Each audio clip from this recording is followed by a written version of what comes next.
Mark memutuskan meninggalkan Repsol Honda pada akhir 2023 meski kontraknya masih tersisa semusim. Ia memilih pindah ke Ducati lewat Gresini. Di skuad ini, Marquez sekedar mengendarai Desmos edisi GP23 alias motor lama, serta tidak digaji. Pada akhir musim, ia secara menakjubkan duduk di peringkat ketiga. Kepada Relevo, Alex menyatakan bahwa bertandem dengan sang kakak di Gresini terasa berbeda dibanding saat mereka bertandem di Repsol Honda pada 2020. Menurutnya, suasana kerja mereka jauh lebih santai karena tak terbebani status sebagai pembalap tim pabrikan. Meski begitu, juara dunia Moto3 2014 dan Moto2 2019 ini tak memungkiri kedatangan Mark ke Gresini juga ada sisi negatifnya. Menurutnya, perhatian halayak ramai ke Gresini sepanjang 2024 jauh lebih besar dibanding saat Alex masih bertandem dengan Fabio Di Giannantonio pada 2023. Hal ini menghadirkan tekanan tersendiri bagi kru Gresini. Pembalap Spanyol berusia 28 tahun ini juga menyatakan bahwa Gresini sempat tegang mengawali musim 2024 karena belum terbiasa menaungi pembalap sekali bermak.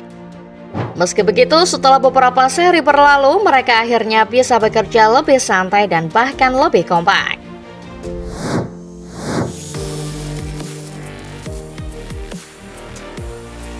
Pada 6 Mei 2024, aturan teknis baru MotoGP mulai tahun 2027 resmi diumumkan di Le Mans.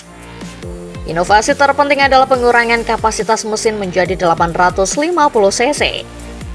Perubahan serius lainnya termasuk penghapusan semua jenis perangkat penyesuaian ketinggian sasis dan pengurangan aerodinamis. Dan Mark berbagi opini mengenai aturan baru ini.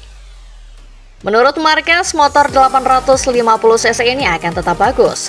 Dan pada akhirnya para pabrikan akan selalu membuat motornya kencang. Marquez juga mengomentari jika lebih sedikit aerodinamis yang digunakan, ini akan menyebabkan lebih banyak manuver menyalip dan pembalap dapat memiliki pengaruh yang lebih besar. Sangat berkebalikan dengan beberapa tahun terakhir di mana pengaruh motor lebih dominan ketimbang pembalap.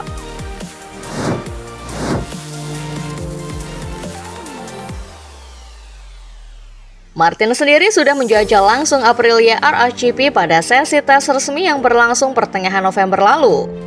Nah, sudah menjajal calon tunggangannya musim depan, Martinator punya sedikit gambaran apa yang akan menjadi targetnya bersama Aprilia. Namun saat diwawancara oleh media Spanyol yakni Mundo Deportivo, dirinya masih belum bisa memprediksi apa yang akan terjadi di musim 2025. Wajar, Martin memang belum tahu bagaimana potensi motornya saat berada di arena balap sebenarnya. Pembalap dengan nomor start 89 ini berpikir kalau tahun ini adalah saat dirinya memulai dari awal semuanya, terutama soal pengembangan motor. Martin punya target awal dengan menciptakan kemenangan perdana bagi dirinya bersama dengan Aprilia di MotoGP.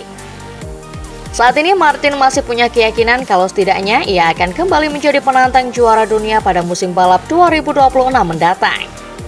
Berpikir realistis, menurut Martin musim balap 2025 akan menjadi panggung utama untuk persaingan Pecco Bagnaia dan Marc Marquez. Bukan tanpa alasan, menurut Martin keduanya adalah pembalap aktif dengan gelar kemenangan terbanyak. Selain itu, Ducati adalah motor yang merajai arena MotoGP di beberapa tahun terakhir. Makanya, menurut Martin, suatu hal yang logis jika memprediksi perebutan gelar juara dunia MotoGP 2025 nanti akan berpatok pada persaingan Bagnaia versus Marquez.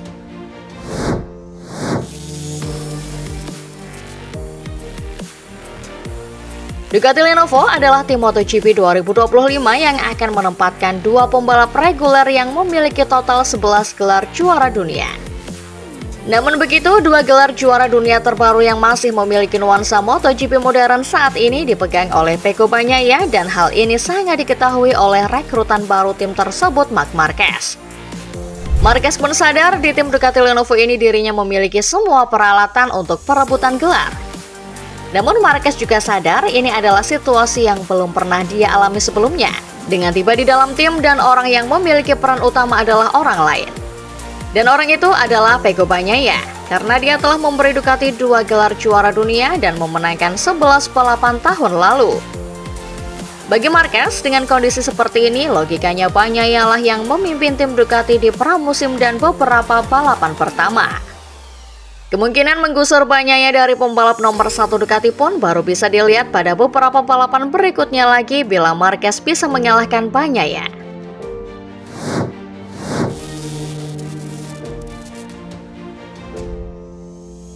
Pembalap Australia itu menikmati musim perdana yang solid bersama KTM pada tahun 2023, di mana ia mampu bersaing untuk naik podium sesekali dan memimpin Grand Prix Valencia sebelum mengalami kecelakaan. Ia sama sekali tidak bisa menyamai performa itu pada tahun 2024, karena ia berjuang hingga posisi ke-14 dalam klasemen dengan hanya 87 poin. Terpaut 130 poin dari rekan setimnya yang berada di posisi kelima Brad Binder. Dan hasil terbaiknya di Grand Prix hanya berada di posisi kelima yang dilakukannya dalam 2 kesempatan.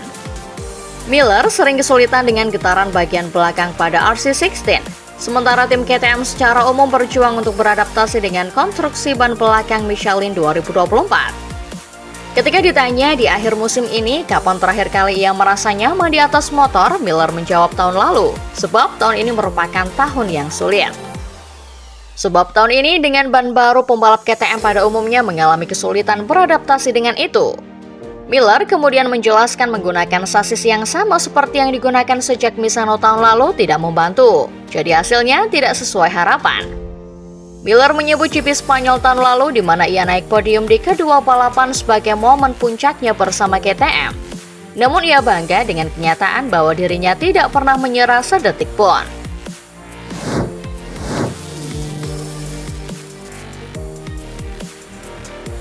Rossi memang masih sering menjalani wawancara terutama dengan media Italia untuk membicarakan musim 2015. Namun dalam sinar mic bubble milik Andrea Migno pada September lalu, Rossi banjir kritik tajam dari banyak pihak karena dinilai gagal move on dan bertindak tak sportif usai lagi-lagi membicarakan Marquez. Marquez sendiri diketahui jarang menanggapi komentar Rossi dan hanya terbuka mengenai rivalitas mereka dalam serial dokumenter Marc Marquez All In yang dirilis oleh Prime Video dan Red Bull TV pada awal 2023 lalu. Namun, kini Marquez kembali terbuka dalam siniar El Chiringuito. Sang presenter Jose Pedrerol meminta pendapat Marquez soal hal apa yang kira-kira mendorong Rossi untuk terus membicarakannya. Sang 8 kali juara dunia pun mengaku merasa masa bodoh mengenai pernyataan-pernyataan Rossi dan mengaku tak pernah mau terpancing.